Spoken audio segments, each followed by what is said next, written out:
오늘 읽은 말씀을 통해서 하늘로 들려 올라간 엘리야를 통해 우리 그리스도인들의 영원한 소망에 대해서 함께 점검하는 시간이 되길 원합니다. 구원받은 성도들은 예수님께서 자기의 신부인 신약교회를 데리러 오실 날을 손꼽아 기다리고 있습니다. 주님께서 호령과 천사장의 음성과 하나님의 나팔 소리와 함께 하늘로부터 내려오실 겁니다. 그리고 그리스도 안에서 죽은 성도들이 먼저 몸을 입고 부활하게 될 것이고, 살아서 주님을 만나는 자는 몸이 변화되어서 주님께로 채여 올라가서 공중에서 다 함께 주님을 만나게 될 것입니다. 이렇게 신약교회 성도들이 공중으로 들려 올라가서 하늘의 처소로 들어가게 되는데, 이 들려 올라가는 것을 가리켜서 휴거라고 합니다. 휴거.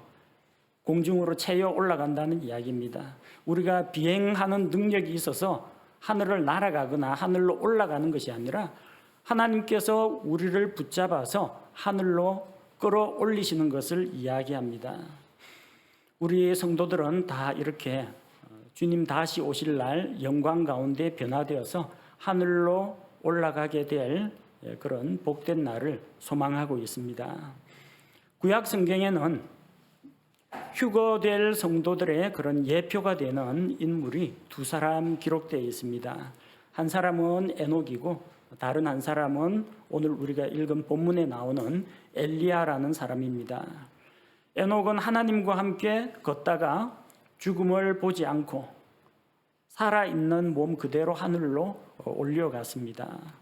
창세기 5장 24절 말씀에 보니까 에녹이 하나님과 함께 걷더니 하나님께서 그를 데려가심으로 그가 있지 아니하더라. 그는 더 이상 세상에 있지 않았습니다. 하나님께서 그와 함께 교제하고 그와 함께 동행하기를 원하셨기 때문에 이 땅에서 뿐만 아니라 저 하늘에서도 하나님과 함께 교제하는 삶을 살게 된 것입니다. 오늘 읽은 본문 말씀에 나오는 엘리야는 하나님의 일을 하다가 죽음을 맛보지 않고 하늘로 올리워 갔습니다. 우리가 읽은 말씀 11절에 보니까 그들이 여전히 가면서 이야기하는데 보라, 불병거와 불말들이 나타나 그들 둘을 갈라놓음에 엘리야는 회오리 바람을 타고 하늘로 올라가더라. 엘리야 대언자와 그의 제자 엘리사가 나란히 같이 길을 가고 있는데 불말들과 불병거들이 나타나서 두 사람 사이를 갈라놓았습니다. 엘리사는 땅에 남고 엘리야는 회오리 바람을 타고 하늘로 끌려 올라간 것입니다. 지난 2월 6일 설교가 걸어서 하늘까지라는 설교였습니다. 그 설교를 통해서 에녹에 대해서 우리가 살펴보았습니다. 오늘은 또 한 사람, 휴거 성도의 모형이 되는 또 다른 인물인 엘리야가 하늘로 올리워 간 것에 대해서 살펴보고 하나님께서 우리에게 주시는 위로와 소망의 말씀을 듣기를 원합니다. 엘리야가 하늘로 들려 올라간 사건을 통해서 우리가 배울 수 있는 것들을 함께 찾아보고자 합니다. 첫째, 공중으로 들려 올라가는 일은 언제 일어나느냐? 온 세상이 죄악으로 가득 찼을 때 일어납니다. 하나님께서 에녹을 이 세상에서 하늘로 데려가실 때 이 세상에서는 경건치 않은 자들이 가득했습니다. 그들은 경건치 않은 말로 하나님을 대적했고 경건치 않은 행실로 하나님의 법을 어겼습니다. 그리고 주께서는 에녹을 통해서 그들의 경건치 않은 말과 행동과 또 그에 대해서 주께서 심판하실 것이라는 것을 선포하고, 그리고 에녹은 하늘로 데리고 올라가셨습니다. 홍수 심판이 있기 전에 에녹은 공중으로 들려 올라갔습니다. 하나님께서 엘리야를 하늘로 데려가실 때에도 비슷한 일이 일어났습니다. 그 당시 엘리야 당시 이 이스라엘은 죄 가운데 빠졌습니다. 아합과 이세벨, 이 왕과 왕비가 똑같이 우상숭배하고 마귀를 섬기고 하나님을 믿지 않고 하나님을 대적하는 일들을 했습니다. 그리고 주의 대언자들을 잡아 죽이는 그런 잔인한 일을 했습니다. 아합의 아들인 아하시아 역시 주 하나님을 찾지 않았고 자기가 병들었을 때 에그론의 신 바알세붑을 의지했습니다. 이렇게 국가 지도자가 우상숭배에 빠지고 무당 말을 듣고 그리고 마귀를 숭배할 때 온 나라가 다 같이 우상숭배에 물들게 됩니다. 엘리야는 그런 악한 왕과 악한 왕비를 향하여서 하나님의 말씀을 선포하고 그로 인해서 많은 핍박을 받았습니다. 그리고 마침내 그들의 죄가 가득 찼을 때 하나님께서는 엘리야가 하던 사역을 이제 마무리하고 엘리야를 공중으로 데려가기로 하신 것입니다. 북이스라엘뿐만 아닙니다. 남쪽 유다 왕국도 마찬가지로 우상숭배에 빠졌습니다. 유다 왕 여호사밧은 악한 왕 아합과 교류를 했습니다. 여호사밧은 산당을 제거하지 않았기 때문에 백성이 한편으로는 예루살렘 성전에 가고 한편으로는 산당에 가서 제사를 지냈습니다. 백성이 여전히 산당에서 헌물을 드리고 분향하는 것을 유다 왕이 막지를 못했습니다. 북이스라엘, 남유다 누가 더 낫냐? 딱히 하나님 앞에서는 비교할 필요가 없이 둘 다 도토리 키재기입니다. 다 거기서 거기입니다. 그렇게 세상이 죄 가운데 물들었을 때 엘리야가 공중으로 들려 올라간 것처럼 우리가 살고 있는 이 세상이 죄의 물결에 잠겨갈 때, 죄악이 엄습하고 이 땅에 가득 찰 때, 그때 하나님께서 예수 그리스도를 보내서 자기의 신부, 신약교회 성도들을 찾으러 오실 것입니다. 그래서 죄로부터 자기 성도들을 보호하시는 한편 이 죄악된 세상을 심판하시는 그날이 곧 오게 될 것입니다. 하나님께서 예수 그리스도의 신부인 교회를 공중으로 데려가실 때, 그리고 성도들은 기쁨 가운데에서 주님을 만나게 되겠지만 이 땅에는 무시무시한 환난과 하나님의 엄중한 심판이 임하게 될 것입니다. 요즘 들어서 세상이 말세다, 마지막 때가 가까이 왔다, 그런 이야기를 더 자주 듣곤 합니다. 여러 가지 나타나는 자연현상이라든지 국제 정치 질서라든지 이런 걸 가지고 말세를 주장하는 사람들이 있습니다. 그러나 예수님의 지상 재림에는 표적들이 있지만 예수님의 공중 강림에 대해서는, 휴거에 대해서는 어떠한 징조나 표적도 없습니다. 그야말로 밤에 도둑이 와서 살짝 뭔가를 가져가는 것처럼 예수님께서 갑자기 임하셔서 자기의 신부 신약교회 성도들을 데리고 가실 것입니다.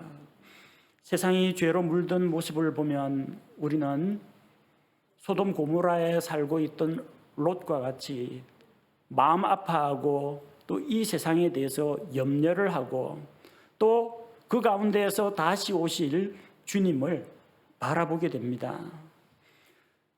세상이 죄로 가득 차고 죄악에 물들었을 때, 그때는 주님께서 우리에게 가까이 임하실 것이라는 소망을 더 굳건하게 붙들어야 합니다. 죄의 밤이 깊을수록 밝은 새벽이 곧 찾아오게 될 것입니다. 지금 세상 돌아가는 모습을 보면은 정말 답답하고 안타까운 일뿐이지만 그때 우리가 가져야 할 소망은 이 덧없는 세상이 아니라 주님께서 우리를 데리러 오실 것이다, 죄악된 세상으로부터 우리를 분리하실 것이다 라는 그런 소망을 품고 살아가야 할 것입니다. 둘째로 오늘 우리가 읽은 본문 말씀을 통해서 알 수 있는 것은 휴거에 대해서 아는 사람들은 많지만 휴거를 믿는 사람들은 적다는 사실입니다. 나름대로 들은 건 있어가지고 아는 사람들 많습니다. 3절에 보니까 베델에 있던 대언자들의 아들들, 이 대언자들의 아들들은 대언자가 낳은 자식이 아니고요, 대언자들 밑에서 훈련을 받고 있는 대언자 후보생들을 이야기합니다. 베델에 있던 대언자들의 아들들은 주께서 엘리야를 엘리사의 머리 위로 취해서 하늘로 데리고 가신다는 것을 알았습니다. 그래서 자랑스럽게 이야기하죠. 3절에 주께서 오늘 당신의 주인을 당신의 머리 위로 데려가실 줄을 아시나이까? 자기는 안다는 거예요. 엘리사가 뭐라고 했습니까? 나 몰랐는데 그 어디서 들었어? 그렇게 이야기하지 않았습니다. 나도 알고 있다. 너희는 잠잠하라. 여리고에 갔더니 5절 말씀에 보니까 여리고에 있던 대언자들의 아들들이 똑같은 이야기를 합니다. 주께서 오늘 당신의 주인을, 당신의 스승 엘리야를 당신의 머리 위로, 저 하늘로 데려가실 것이다. 나도 알고 있다. 잠잠하라. 아는 사람들은 되게 많아요. 하나님께서 아마 계시의 말씀으로 그들에게 알려주셨을 겁니다. 엘리야를 공중으로 채워서 올라갈 것이라고 말씀하셨을 겁니다. 그들은 엘리야가 공중으로 들려 올라간다는 것을 알았습니다. 휴거될 것을 알았습니다. 그에 대해서 엘리사에게 이야기했는데 엘리사 역시 알고 있습니다. 자, 공중으로 들려 올라간다는 사실은 엘리야도 알고 있고 엘리사도 알고 있고 대언자들의 아들들, 대언자 후보생들도 다 알고 있습니다. 하지만 베델에 있던 대언자 후보생들, 여리고에 있던 대언자 후보생들은 알기는 아는데 엘리야의 휴거를 믿지는 않았습니다. 7절 말씀을 보니까 대언자들의 아들들 중에 50명이 가서 멀리 서서 바라보았는데 그들 둘이 요르단 옆에 섰더라. 멀리 서서 엘리야와 엘리사가 요르단 강가에 있는 것을 바라보았습니다. 그들이 정말로 하나님께서 엘리야 대언자를 산채로 하늘로 데리고 올라가신다는 것을 믿었다면, 즉 휴거를 믿었다면 멀리 서서 바라볼 필요가 없어요. 따라가야 됩니다. 그 역사적인 현장에, 그 기적의 현장에 자기도 따라가야 됩니다. 안 따라갔어요. 알기는 아는데 설마 그러려고. 그래서 멀리 서서 구경만 하고 있었던 겁니다. 더군다나 16절 말씀해 보니까 그들이 휴거를 안 믿었다는 걸 알 수가 있어요. 16절에 그들이 그에게 이르되 이제 보소서 당신의 종들에게 강한 자 50명이 있으니 원하건대 그들이 가서 당신의 주인을 찾게 하소서.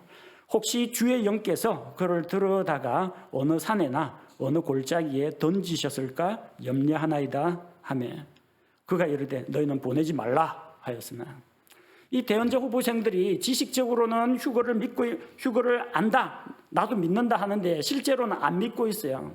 지식으로만 알고 있는 겁니다. 아니 사람이 어떻게 공중으로 올라가냐, 무거워서. 지구 중력 때문에 떨어지는 게 정상 아니냐. 주의 영께서, 성령님께서 그를 채워가지고 올라가다가 무거워서 안 되겠다. 어디다? 그 사람 보는 데서 떨어뜨리면 좀 하나님 체면이 손상되니까 깊은 산이나 골짜기에 딱 던져놓고 하늘로 데리고 갔다라고 하나님이 거짓말할지도 모른다는 거예요. 혹시 공중으로 올라가다가 엘리야 대언자가 산이나 골짜기에 추락했을 수 있으니까 용사들 50명을 편성해서 수색대를 파견하자는 겁니다. 부상당했으면 구조해야 되고 죽었으면 시체라도 건져오자는 이야기입니다. 엘리사가 하늘로 올라가는 것이 확실하니까 너희는 보내지 말라 했는데 계속해서 설득해가지고 보냈는데 결국은 못 찾고 돌아왔죠. 사람들을 보내어서 사흘 동안 수색했는데 엘리야를 찾지 못했습니다. 뭘 말하는 겁니까? 대언자 후보생들, 오늘날로 이야기하자면 신학생들, 신학대학원생들, 지식적으로는 휴거에 대해서 알고 있는데 교리 시간에 배워서 지식으로는 알고 있는데 하지만 마음속으로는 믿지 않는다는 겁니다. 머리로는 아는데 가슴으로는 받아들이지 않는다는 이야기입니다. 오늘날도 휴거에 대해서 알고 있는 사람들은 많습니다. 하지만 실제적으로 휴거를 믿고 있는 사람은 그렇게 많지가 않다는 겁니다. 이 세상 마지막 때가 가깝다고 하는 사람들이 많이 등장하고 있습니다. 기독교 계열의 목사들 중에도 휴거에 대해서 이야기하는 사람들이 많습니다. 휴거, 종말 이런 거 이야기하면은 사람들이 낯설고 신기한 거에 대해 귀를 기울이고 막 조회수가 올라가고 그러거든요. 그러니까 이제 유명세 타려고 종말 뭐 이런 것들 자꾸 이야기합니다. 근데 본인은 안 믿어요. 신학교에서 배우긴 했는데 그거 가지고 사람들을 깜짝 놀라게 해줄 만한 뭔가를 자꾸 보여주는데 자기는 안 믿습니다. 사이비 종교 이단 단체에서도 휴거에 대해서 이야기하는 곳은 많지만 실질적으로 그들은 휴거를 믿질 않습니다. 휴거 이야기에서 사람들을 불안하게 만들고 마지막 날 가까웠다, 집 팔아 재산 팔아 갖다 바쳐라 이래가지고 성도들 착취하려고 불안감 조성하려고 휴거 이야기하지 자기 본인은 믿지 않는다는 겁니다. 이 세상에 종말과 휴거를 믿지 않는 사람들이 더 많습니다. 베델과 여리고의 대언자 후보생들도 머리로는 아는데 마음으로는 믿지 않았다는 겁니다. 오늘날 대언자 후보생들이라고 할 수 있는 신학생들 가운데에서 예수 그리스도의 다시 오심에 대해서 모르고 있거나 성도들의 몸의 부활과 휴거를 안 믿는 사람들이 너무나 많다고 합니다. 안타까운 일입니다. 목회자들 역시 마찬가지입니다. 요한계시록 강해를 하고 휴거에 대해서 설교를 하지만 휴거를 안 믿는 그런 사람들도 있습니다. 신학교에서 배운 건 있어가지고 휴거에 대해서 가르치긴 합니다. 그래서 대언자 후보생들이 뭐라고 했어요? 주께서 오늘 당신의 주인을 당신의 머리 위로 들어 올려서 하늘로 데려갈 것을 아십니까? 그렇게 이야기했죠. 똑같은 이야기합니다. 성도 여러분, 휴거가 있다는 것을 아십니까? 이렇게 해서 사람들의 관심을 끌어가지고 막 종말에 대해서 이야기하고 환란기에 대해서 이야기하고 666 베리칩 이런 것들 이야기하지만 본인은 안 믿는 경우가 많습니다. 성도들에게는 곧 종말이 온다, 세상 마지막 때가 가까웠다 하면서 수십억짜리 예배당 건물 올립니다. 종말이 그렇게 가깝다면 그 건물 공사하다가 예수님 오시면 어쩌라고요. 종말이 가까우니까 하늘의 보화를 쌓아놔야 하는데 구역별로, 개인별로, 가정별로 헌금 얼마씩 하라고 헌금 할당해주고 헌금 걷어드립니다. 이 사이비 이단 단체하고 뭐 다른 게 뭐가 있겠습니까? 이 세상 다 두고 간다면서요. 다 두고 거룩하고 영광스러운 하늘에 간다면서요. 근데 왜 자꾸 땅에다가 투자를 합니까? 예배당 짓고 자랑하고 헌금을 끌어모으고 마지막이 가까웠다 그렇게 믿고 있다면 그러면 안 되죠. 곧 휴거된다고 하면서 고급 주택을 사고 자동차 사고 이 세상에 믿지 않는 정치인들과 교류를 하고 불신자를 교회 데려와서 교회 강단을 내주고 그리고 자기가 세상에서 영향력 있는 사람이라는 것을 사람들 앞에서 과시하고 잘못된 일입니다. 엘리야는 그렇게 하지 않았어요. 엘리야는 아합과 이세벨의 우상숭배에 대해서 책망하고 백성에게 하나님께 돌아오라고 회개의 메시지를 선포했습니다. 그리고 자기 사역을 마무리하고 공중으로 채워 올라간 것입니다. 예수 그리스도의 다시 오심을 정말로 알고 있고 믿고 있다면 우리는 이 땅이 아니라 저 하늘을 바라보며 살고 하늘에 투자를 해야 합니다. 정말 우리가 예수 그리스도의 다시 오심과 몸의 부활과 휴거를 진짜 믿는다면 머리로 아는 거 말고 진짜 가슴으로 마음으로 믿는다면 주님 만날 준비를 해야 됩니다. 거룩한 삶을 살아야 합니다. 세상에 속한 것들에 관심을 끊고 위에 소망을 두어야 합니다. 그리고 가장 중요한 거, 저 지옥으로 끌려가는 자들, 멸망의 형벌을 받을 수밖에 없는 자들에게 복음을 전하는 것이 더 급선무입니다. 예배당 올리는 게 급선무가 아니고요. 복음의 말씀을 선포해서 사람을 살리는 것이 가장 중요한 일이라는 겁니다. 주님을 만나는 그날은 영광스럽고 복된 날입니다. 디도서 2장 13절에 보니까 디도서 2장 13절 저 복된 소망과 위대하신 하나님 곧 우리의 구원자 예수 그리스도의 영광스러운 나타나심을 기다리게 하셨느니라. 어떤 이들에게는 마지막 때 예수님 다시 오시고 이 세상 인류의 역사가 끝난다 하면은 어떤 사람들은 공포와 패닉에 빠집니다. 절망에 빠집니다. 세상이 끝날이 왔다. 지구가 멸망한다. 불안에 떱니다. 그러나 그날은 믿고 구원받은 우리 그리스도인들에게, 구원받은 성도들에게는 복된 소망의 날입니다. 주님을 다시 만나는 영광스러운 날이라는 겁니다. 여러분, 휴거를 믿습니까? 휴거를 단순히 신학 교리로만 알고 있어서는 안 됩니다. 휴거에 대한 믿음이 우리의 삶을 다스리고 변화시킬 수 있어야 합니다. 정말로 주님의 다시 오심과 우리가 변화되어서 주님께로 들려 올라간다는 것을 믿는다면 예수님 만날 준비를 해야 합니다. 주님 다시 오시는 그날까지 믿지 않는 자들을 구원으로 인도해야 합니다.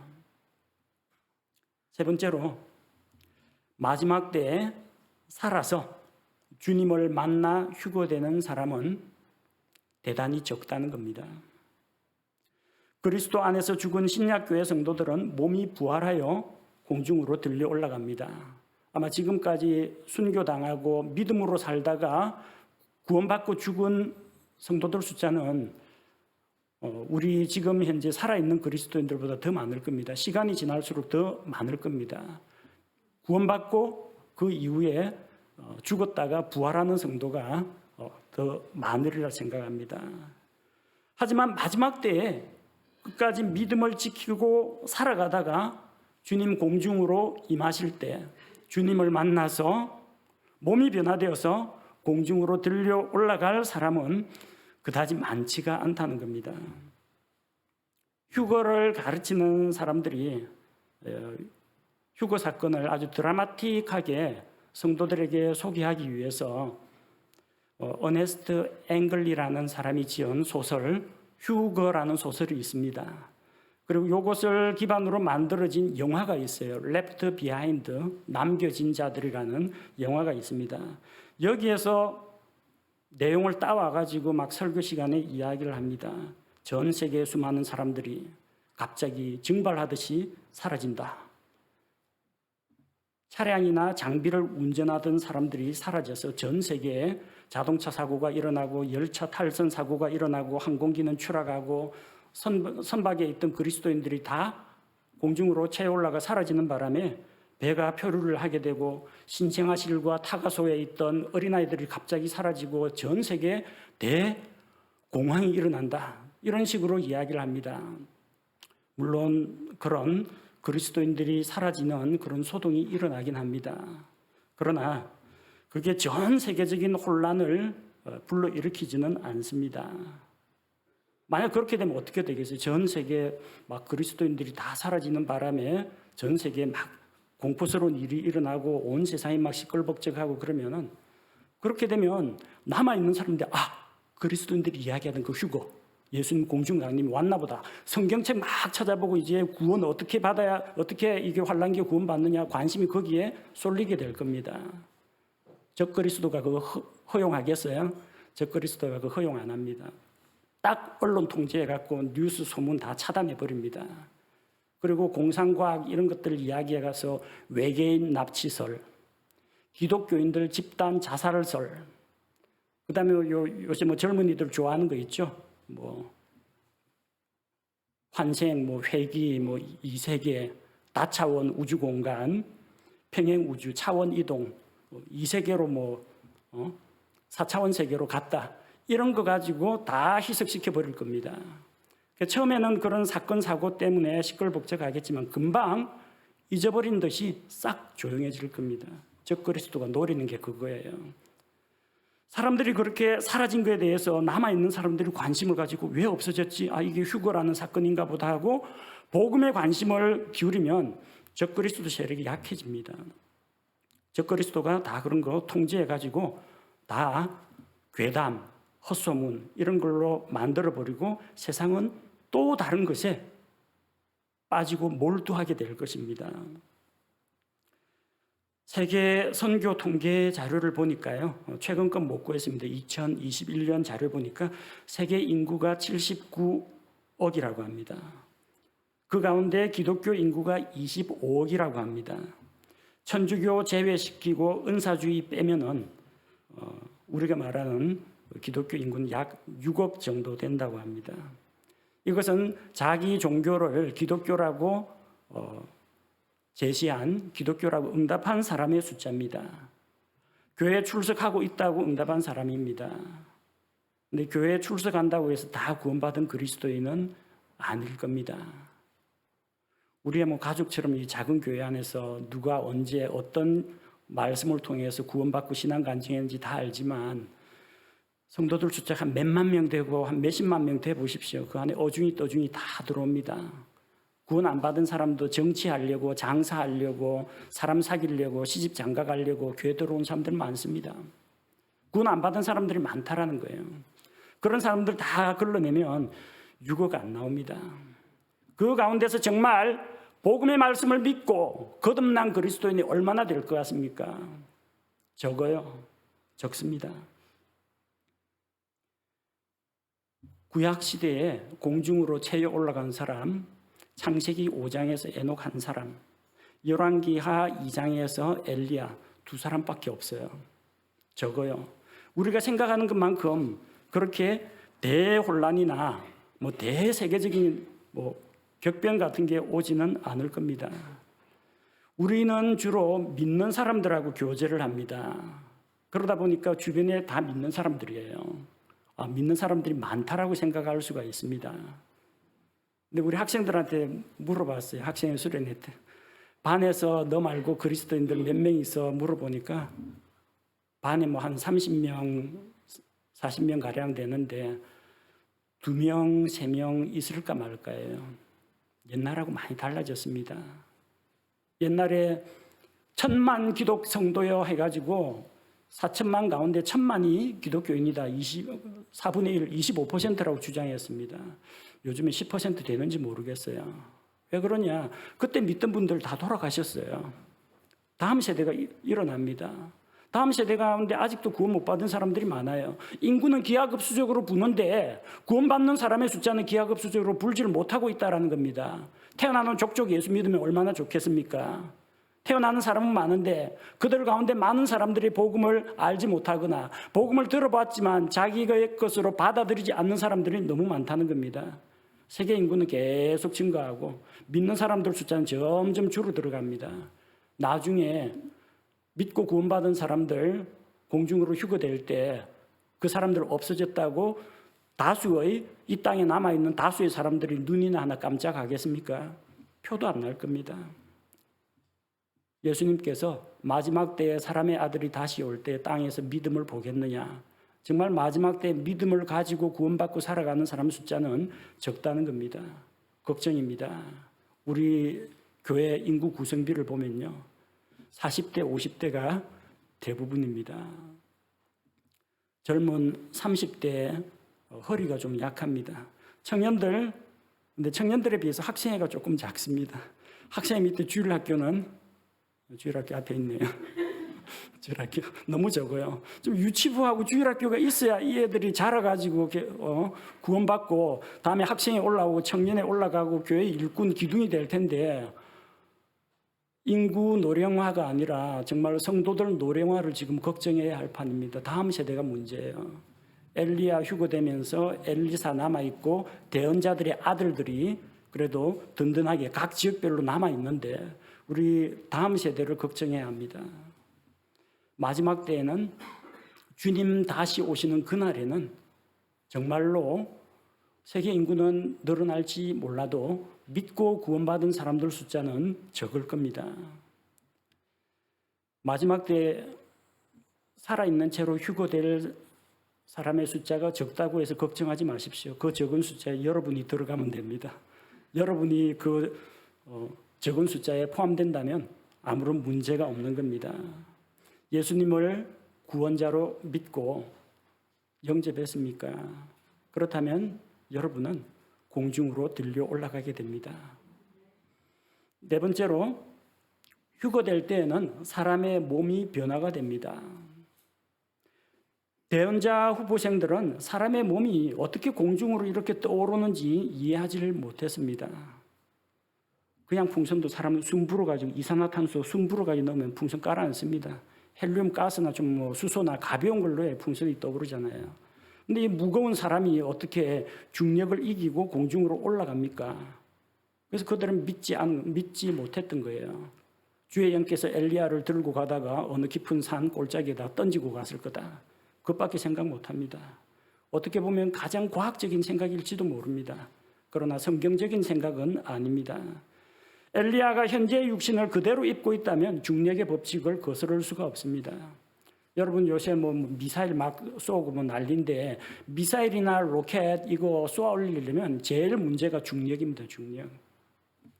미사일을 수평으로 쫙 쏘면 수평으로 그게 날아가면 얼마나 좋겠습니까? 중력 때문에 갈수록 고도가 떨어집니다.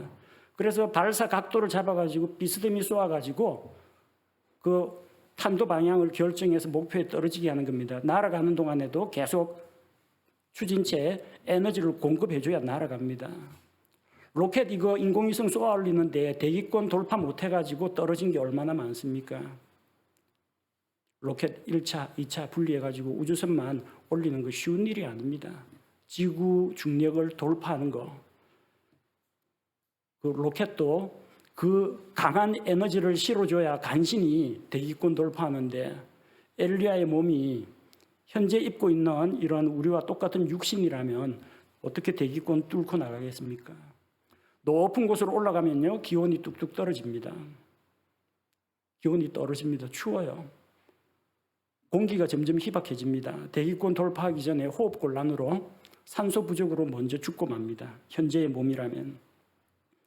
엘리야가 대기권 밖을 벗어났다고 합시다. 지구 대기권을 벗어났습니다. 이제 북쪽 하늘로 날아갑니다. 우주 공간에는 공기가 없습니다. 산소가 없습니다. 호흡을 못해서 죽습니다. 현재의 몸을 가지고는 안 된다는 이야기예요. 엘리야가 지금 현재 육신을 입고 있으면 빛보다 빠른 속도로 날아가는 건 불가능합니다. 빛의 속도로 날아간다고 하면은 몸이 찌그러지거나 아니면 불에 타버릴 겁니다. 저 하늘에 있는 저 북극성, 우리 눈에나 북극성이 반짝반짝한다라고 하죠. 그 별빛이 우리 지구에 도달하는데 430광년 떨어져 있습니다. 거리가 9조 4,600억 킬로미터입니다. 빛의 속도로 430년을 달려야만 간신히 북극성에 도달하는데 저 북쪽 하늘 저 끝편에 있는 셋째 하늘까지 가려면요. 어느 세월에 가겠습니까? 로켓처럼 추진체도 안 달고 있는데 현재의 몸으로는 안 된다는 이야기예요. 그러니까 몸이 변화되어야만 갈 수 있다는 이야기입니다. 하나님께서 엘리야의 몸을 현재 우리가 입고 있는 이게 뼈와 살과 피가 통하는 이런 육신이 아닌 다른 몸으로 바꾸어줘야만 이런 한계를 극복할 수 있다는 겁니다. 그래서 엘리야에게 일어난 그런 몸의 변화는 장차 우리가 겪게 될 몸의 변화와 같다라는 겁니다. 우리 오늘 읽은 데살로니가전서 4장 16절 17절 말씀처럼 우리도 변화된 몸으로 공중으로 올라가게 될 것입니다. 예수님께서 공중으로 강림하실 때 그리스도 안에서 죽은 성도들이 부활하여 몸을 입고 부활하게 될 것이고 살아있는 우리도 몸이 변화되어 함께 공중으로 채워 올라간다고 했습니다. 고린도전서 15장 52절과 53절 말씀을 보겠습니다. 고린도전서 15장 52절 53절 나팔 소리가 나매 죽은 자들이 썩지 아니할 것으로 일어나고 우리가 변화되리니 이 썩을 것이 반드시 썩지 아니함을 입고 이 죽을 것이 반드시 죽지 아니함을 입으리로다. 현재의 몸으로는 안 됩니다. 늙고 쇠약하고 병들고 죽고 썩어가는 몸으로는 저 하늘로 갈 수가 없습니다. 하나님 계신 곳으로 가려면 우리의 몸이 변화가 되어야 합니다. 거룩하고 영광스럽게 변화되어야 합니다. 그래서 예수님 다시 오시는 그날에 엘리야가 변화된 몸으로 공중으로 들려 올라간 것처럼 구원받은 우리 신약교회 성도들 역시 변화된 몸으로 저 하늘로 들려 올라갈 것을 믿습니다. 자, 다섯 번째 우리가 생각해야 할 것이 있습니다. 휴거될 때 우리는 아무것도 가져가지 못합니다. 아무것도 못 가져가요. 13절 말씀해 보니까 또 엘리야의 몸에서 떨어진 그의 겉옷을 주워 가지고 돌아와 요르단에 두게 서서.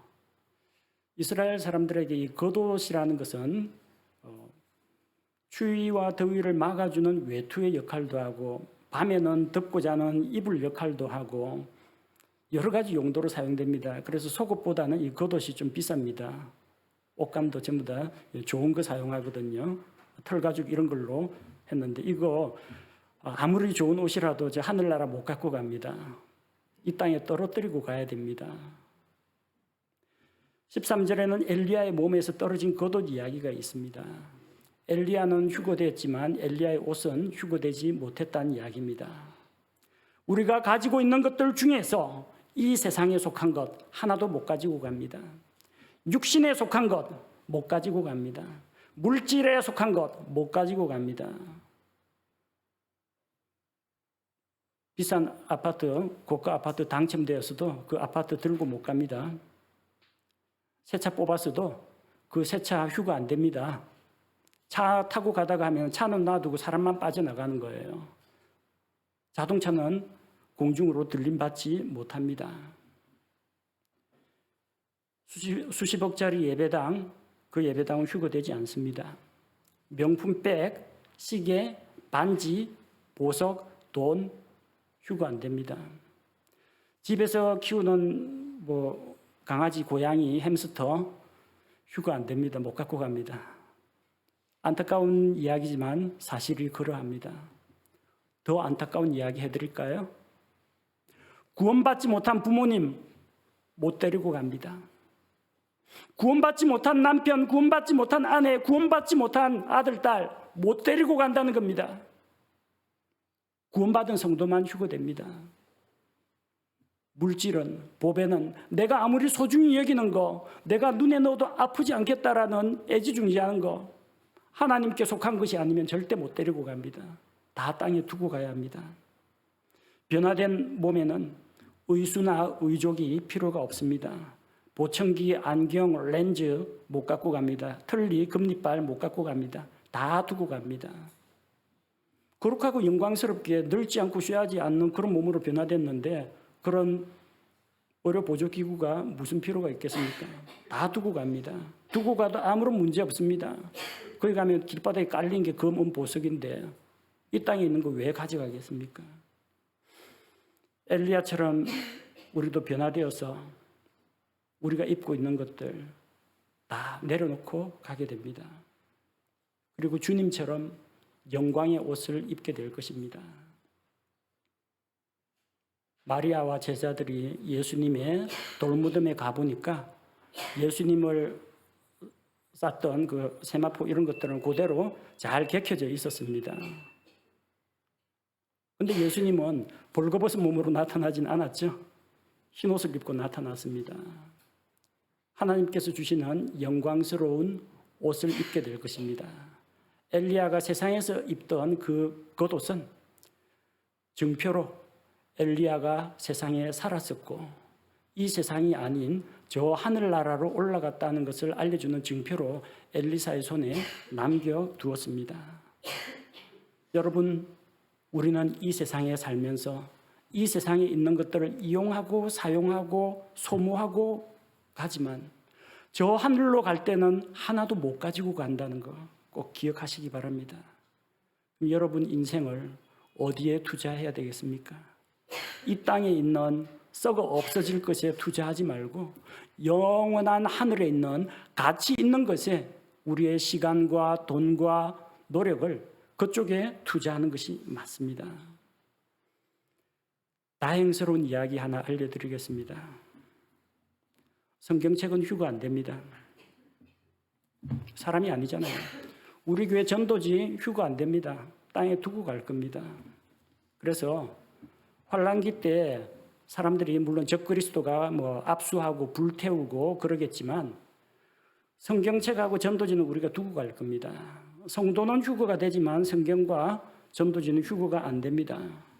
그래서 이 성경으로 남은 자들이 하나님의 말씀을 듣고 구원을 받게 될 겁니다. 우리가 남겨둔 전도지를 가지고 누군가가 읽고 복음을 믿고 받아들이게 될 것입니다. 그리스도인 중에 어떤 분은 그런다고 합니다. 가족 구원을 위해서 그렇게 기도했는데 응답이 없어요. 이러다가 내가 어느 날 갑자기 공중에서 주님 임하시고 내가 하늘로 올려가면 남아있는 식구한테 누가 복음 전하나? 성경책은 휴거 안 된다는 걸 알고 성경책하고 성경책 안쪽에 조그만 손편지를 써놨어요. 어느 날 갑자기 이 엄마가 사라지고 없어지거든. 그때는 예수님이 나를 데려가신 거니까 요 성경 요한복음하고 로마서 9절들 꼭 읽고 예수님을 구원자로 믿고 받아들여라. 그러면은 이 환란기에 적그리스도가 아무리 설치고 다녀도 구원받아 천국에서 엄마 만날 수 있다. 유서 아닌 유서를 그렇게 써놓고 다닌답니다. 여러분 뭘 말합니까? 복음입니다. 생명입니다. 종말 666 적그리스도 짐승의 표가 중요한 게 아니라 그 사람을 살릴 수 있는 영원한 멸망의 형벌에서 사람을 구원할 수 있는 복음의 말씀이 필요하다는 겁니다. 우리가 죽어서 관 속에 들어갈 때는 그래도 수의 한 벌이라도 입고 들어가지만 주님 다시 오시는 그날 영광 중에 주님 다시 오실 때 우리는 아무것도 가지고 갈 수가 없습니다. 가지고 갈 수 있는 거라고는 구원받은 성도들 말고는 없습니다. 이런 사실을 우리가 알고 있고 또한 정말로 그렇게 믿고 있다면 우리는 영원한 하늘을 바라보며 또 지금 현재의 삶이 아닌 우리가 죽은 이후 이 세상이 끝난 이후 벌어질 그 영원한 세계를 바라보면서 우리의 모든 관심을 영원하신 하나님과 영원한 말씀과 영원한 성도들에게 우리의 관심을 투자할 때입니다. 여섯 번째로 휴거가 일어나도 이 땅에는 여전히 남아있는 사람들이 있다는 겁니다. 엘리야는 휴거됐지만 세상이 발칵 뒤집히지는 않았습니다. 세상은 여전히 돌아갑니다. 엘리야가 휴거된 이후에도 땅에는 사람들이 있었습니다. 제자 엘리사가 남아있었고 대언자 후보생들이 남아있었습니다. 엘리사와 대언자 후보생들은 환란기 성도들을 예표한다고 볼 수가 있습니다. 환란기 성도 이외에 구원받지 못한 자들도 남아있습니다. 사악한 왕들이 남아있었고 일반 백성이 남아있었고 이방 민족들은 여전히 죄 가운데 빠져서 자기들의 삶을 살아갔다는 겁니다.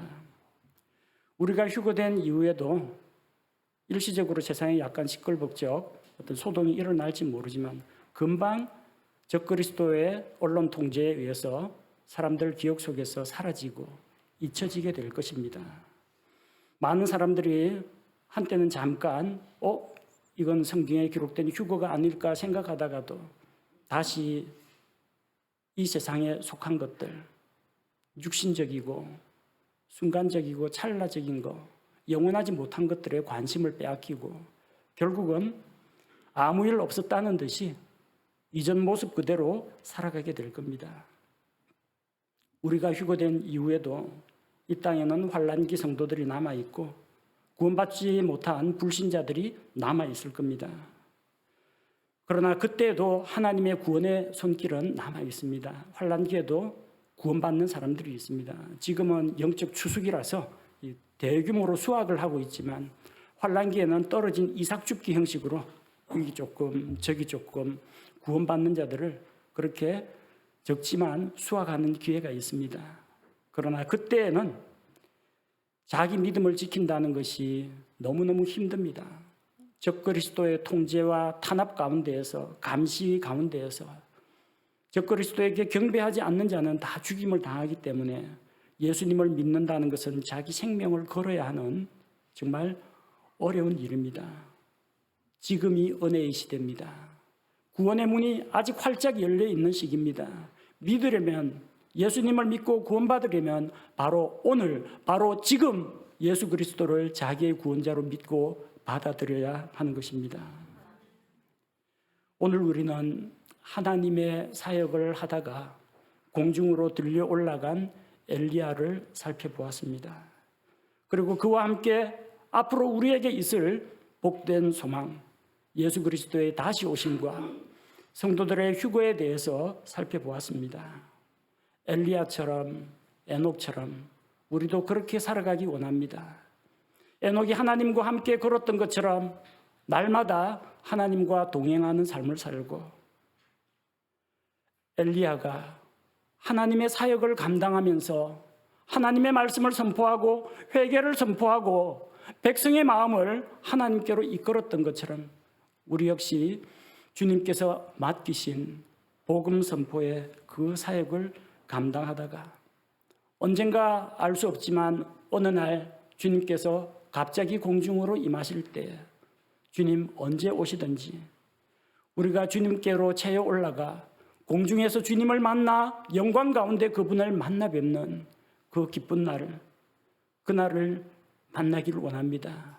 그 복된 소망에 우리 모든 성도들이 함께 참여할 수 있도록 우리 깨어서 준비하고 기도하는 성도들이 됩시다. 함께 기도하겠습니다. 아버지 하나님, 하나님과 함께 걷다가 죽음을 보지 않고 하늘로 옮겨진 에녹처럼 또한 하나님께서 맡기신 사역을 감당하다가 주님의 부르심에 의해 공중으로 들려 올라간 엘리야처럼 우리도 그리스도 안에서 복된 소망을 가지고 그렇게 살아가기를 원합니다. 날마다 주님과 말씀과 기도 가운데 동행하는 삶을 살게 하시고 엘리야처럼 복음을 선포하고 회개를 선포하고 하나님을 가까이 하고 제자들을 양성하면서 우리가 맡은 사역을 감당할 수 있도록 도와주옵소서. 어떤 이에게는 이 마지막 날이 무서운 심판과 형벌의 날이 되겠지만 우리 구원받은 성도들에게는 복된 소망의 날임을 믿습니다. 주님 다시 만나 뵙는 그 영광스러운 날까지 우리의 영과 혼과 몸을 온전히 보존하여 주시며 악으로부터 지켜주시고 영적으로 승리하게 하시며 날마다 열매 맺는 삶을 살아가게 하옵소서. 주님 다시 오시는 그날 부끄러움 없이 주님의 앞에 나아가서 영광과 찬양을 드리며 그 안에서 함께 구원받은 성도들과 함께 영원한 복을 누리게 하옵소서. 주님 오시는 그날을 기다리며 이 세상에 속한 것들에 관심을 두지 말고 하늘에 속한 것에 관심을 두며 영원하신 하나님을 바라보며 영원히 변치 않는 주님의 진리의 말씀을 가까이 하며 또한 구원받은 성도들 한 사람 한 사람에게 사랑과 관심을 나눠주며 우리 이 삶을 살아가기를 원합니다. 에녹과 같이 엘리야와 같이 우리가 주님과 함께 동행하며 주님의 일꾼으로 살아가며 복된 그날에 주님의 영광을 함께 누리게 하옵소서. 예수님의 이름으로 기도합니다. 아멘.